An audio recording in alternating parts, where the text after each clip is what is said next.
Welcome to part 3 of this series, trying to locate the sons of Noah and where they really went to. In this video we're going to be looking at Ashur, son of Shem, the second son of Shem. In the previous video we looked at Elam, and we were talking about the land of Elam. Now we're going to try to see the land of Ashur. And Japheth just tells us that Ashur namely subjects the Assyrians. So we know that the Assyrians come from Ashur. And he also says they became the most fortunate of nations beyond others. Let's go look at Jubilees, see what Jubilees says about the land of Ashur. And it says, "And for Ashur came forth the second portion, all the land of Ashur and Nineveh and Shinar, and to the border of India. And it ascendeth and skirteth the river." Now we're going to focus on this detail here about the land of Shinar. Now I've been pointing to this a few times on this map. See here it says Sennaar. Also it says here, look, Sennaar, and this is in the region of ancient Nubia. Now if you look at the Strong's Concordance, it says Sennaar or Shinar. So you can see it's very similar. So could this be the land of Shinar or Sennaar that's spoken of in the Bible? And this is a very important region in the ancient world, especially when we think about one of the first major events after the flood, because in Genesis 11 it says, "And the whole earth was of one language and of one speech. And it came to pass, as they journeyed from the east, that they found a plain in the land of Shinar." Okay, see that? "And they dwelt there."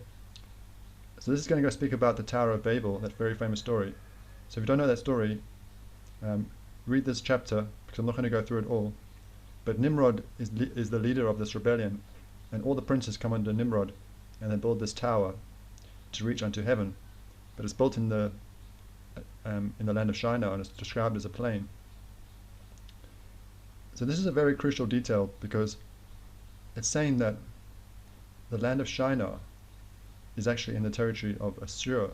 Okay, now this is very important to see, because this means that this region, if this is the land of Shinar, then this actually is this is the land of Assyria. Okay, this is in the land of Assyria.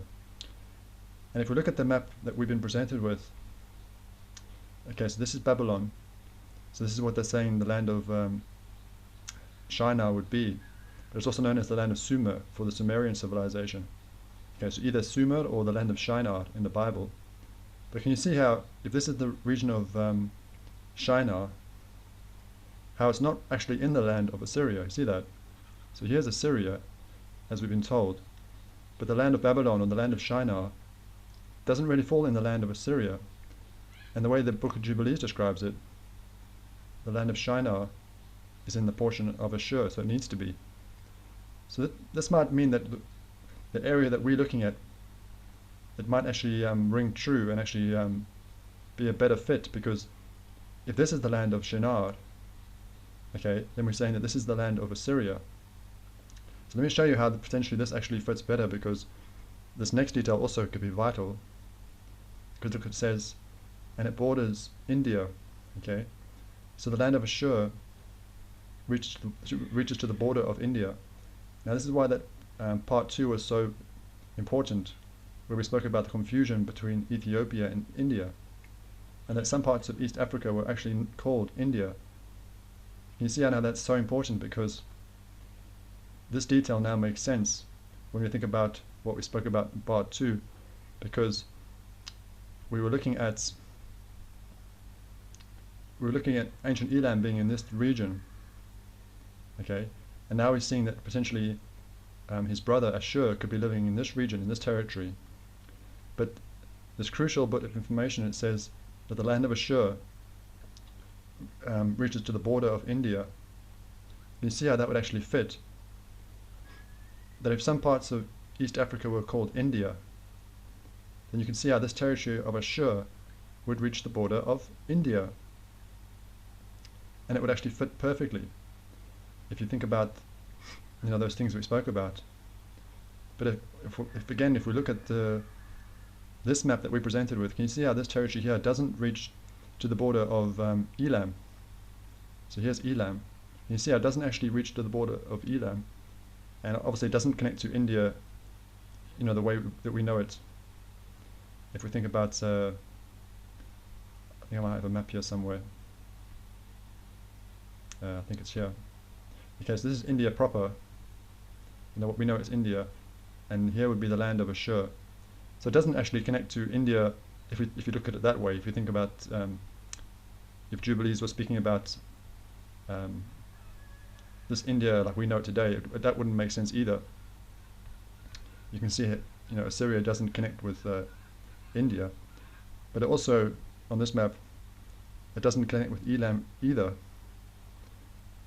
But if we look at the picture that we're looking at, in this territory we're looking at, potentially it does fit, because we're looking at Elam in this region, and also thinking about that confusion between India and Ethiopia, that some parts of East Africa were named India, then it would fit that the border of Ashur reaches to the border of India.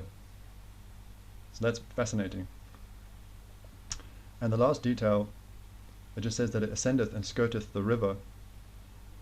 And this was interesting because I was thinking about, because when I started and I was looking for Elam in this region, and then thinking about Ashur being in a similar region, thinking about Assyria skirting the river, I was looking at these rivers in Africa and thinking about Assyria skirting this river.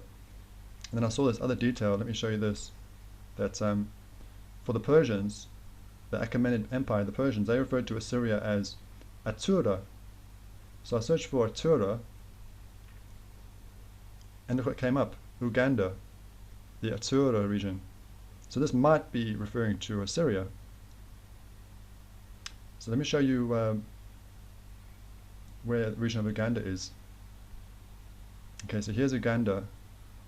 So you can see how that it would fit, because we're speaking about the land of Assyria here in this region of Nubia in the Sudan, and it says how the territory of Assyria skirted the river, and then we do have this region in Uganda known as Atura, which is what is kind of a similar pronunciation maybe to what the Persians called Assyria, Atura. So that was a nice detail. And one last detail about geography and this and Assyria, just to kind of tie it into the work that we've been doing.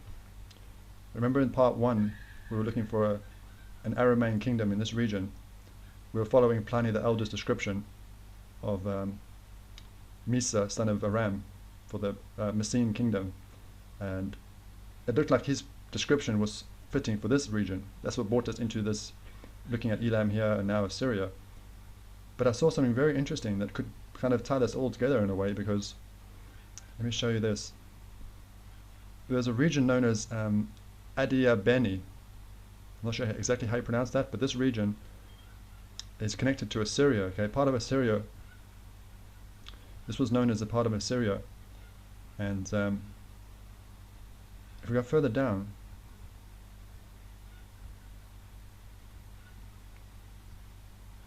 I think I might have, yeah, it's here. Okay, so this is a little bit later in the history. So after Assyria falls and the empire is conquered by other nations, then the people that take over this kingdom start calling it by different names. So we get these different names like, I'll try it again, Adia Bene, but it's still speaking about Assyria. Okay, this is a region of Assyria. But this is very interesting because it says, it later became one of their client kingdoms of the Parthian Empire during the 1st century BCE and the 1st century CE. It gained a certain prominence under a series of kings descended from Monobaz I and his son Izates I. Okay, so this is the key word here. It says, Monobaz I is known to have been allied with King Abeneric of Carachini. See that? Now that's what we were speaking about in part 1, the kingdom of Carachini. So it's saying that this kingdom, okay, which is connected with Assyria, with the land of Assyria, was allied to the kingdom of Carachini. Can you see how potentially that could actually make sense for what we've been looking at? That's if it's true that what we're looking at, that region, that kingdom, that Aramaean kingdom was here, how that would make sense that Assyria would be here. Okay, so this region of Assyria was allied to the kingdom of Carachini. So it's amazing how that kind of ties together, that if this kingdom is in this region like it looks like it is from part 1, then it would make sense that Assyria would be nearby because of this this kingdom being allied to it. So I thought that was fascinating. Now, this next part I want to talk about, I was really I was so excited when I came across it, because we're looking for Assyria in Africa, and what can we find to support this, to make the link stronger. And I came across this work by Dirk Langay, and he has been doing research, amazing research, that, just read you a title here, it says, "The Founding of Kanem by Assyrian Refugees, 600 BCE." So he's doing a work about Assyrian refugees, evidence for Assyrian refugees coming into Africa and founding this kingdom of Kanem, Kanem Bornu. So this is fascinating, because now we've got Assyrian presence in Africa and influencing these ancient kingdoms of Africa. So let me show you this map that he has on his site. Okay, so what he's saying is that after Assyria was destroyed, the kingdom of Assyria was destroyed by its enemies, these Assyrian refugees came across Egypt, came into Africa, came into West Africa, okay, and started influencing these regions like Kebi and Songhai and Ghana, these ancient empires, and this empire of Bornu, okay, Kanem Bornu. Let me show you a picture of the empire. Okay, so you can see this territory. So this could be an Assyrian influenced kingdom in Africa. So isn't that fascinating? Because we're looking for Assyria in this region here, and now we find there's evidence that Assyrian refugees migrated, and that they actually started influencing West Africa and these ancient kingdoms like Kanem Bornu. So it just made me wonder, because if we think about this map that he has on his site, why would the Assyrians migrate all the way into West Africa? Why would they do that? There's so many options they could go. They could go into Turkey, they could go north towards Russia, they could go east, they could go south into Saudi Arabia. Why would they come all the way here into West Africa? It makes me wonder. And another thing to think about is that, when they came into this territory, they actually fitted in this area. They blended in with the local people of this area. So you might not be able to tell the difference between an Assyrian and someone that was in this region. Let's say like a person in Nigeria, you might not be able to tell the difference, which is actually another very interesting thing to think about. What did these Assyrians look like? But I wonder that, would it not make maybe more sense that if they were in this region here that we're speaking of, that this was the kingdom of Assyria, and then that when the kingdom fell and they had to find new homes and migrated and they became refugees, that they did migrate west, but not from this far away land here, but they were actually already in Africa, and they just migrated further west into this region. So it'd be interesting to see, if you could speak to the elders and the people with the traditions and the history, if this would still make sense, that if this was Assyria, ancient Assyria, that this would fit their story still, that they maybe fled from Egypt, crossed the Sahara, and then influenced these areas in West Africa. But it's very interesting, this work, because he speaks about how they've actually got king lists, so they've actually got like historical documents and records to support this, this work that he's been doing. So definitely a very interesting read to look into this work. But it does kind of support this idea for Assyrians being in Africa. But where did they migrate from? That's obviously what you've got to try to discover, and up to you to decide what you think about this. Did they migrate from here, or were they actually migrating from this region? Maybe the more we study and the more we look into this, the more clearer the picture will become, and we'll find some more answers. So we're getting towards the end of the video. I hope you've enjoyed this video on Assyria. It's a very fascinating empire, and I was thinking about doing a little bit of the history, but not all of the history, because it needs to have its own video if we're going to start talking about the history. But I just wanted to show you just one little detail here, that it says that Assyria regained its independence in 1400 BCE. So if you think, we spoke a bit about Elam, that Elam was an ancient power pretty soon after the flood, the Great Flood and the Tower of Babel, but it seems like Assyria took a while for it to kind of find its feet and get its independence and become its own kingdom without other people ruling over it or influencing it. So just to show that this is the period where Assyria starts to become dominant and starts to grow and starts to conquer other kingdoms like Babylon. And but we will try as we go cover more of the history and learn more about these kingdoms. And I just wanted to show you that Assyria just takes a little bit of time before it actually, because remember Japheth said that it became the most fortunate nation beyond others. So it did become a very powerful kingdom and one of the most powerful nations in this region of ancient Mesopotamia.